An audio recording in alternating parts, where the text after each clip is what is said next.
আসসালামু আলাইকুম সবাইকে, শুভ সকাল। আমি উম্মে লিমা বলছি, লিমাস টাইনি ফ্যামিলি থেকে।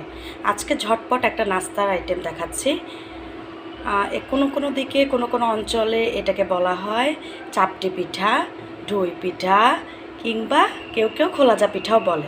কেউ নরম খেতে পছন্দ করে, কেউ আবার মুচমুচে খেতে পছন্দ করে। কেউ যদি মুচমুচে খেতে চান তাহলে এটাতে চালের গুঁড়ি অ্যাড করতে পারেন।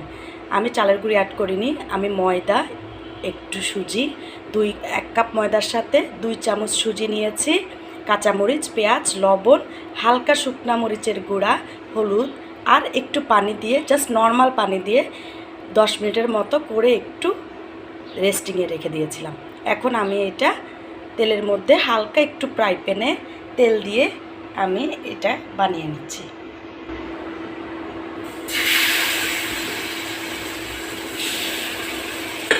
জাস্ট 2 চামচের মতো দিচ্ছি, তারপরে একটু ঘুরিয়ে জাস্ট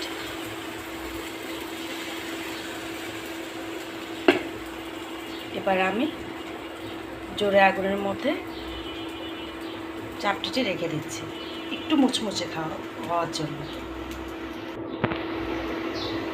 এক সাইড ভালো মতো হবে, তারপরে আমি উল্টিয়ে দেব। আর এই সাইডটা আমি জাস্ট 3 to 4 মিনিটের মতো রাখবো। এই যে উল্টিয়ে দিলাম, এক সাইড আমার ভালো মতো হয়ে গেছে। এখন অন্য সাইডটা জাস্ট 2 মিনিটের মতো রাখবো। 2 মিনিটও লাগবে না, 1 মিনিটের মধ্যেই জিনিসটা শেষ হয়ে যাবে। আর কেউ যদি আরেকটু মুচমুচে করতে চান তাহলে 3-4 মিনিট রাখলেই হবে। এই যে হয়ে গেল আমার চাপটি পিঠা। কেমন লেগেছে সবার কাছে ঝটপট নাস্তার রেসিপিটি কমেন্ট করে জানাবেন। ধন্যবাদ সবাইকে।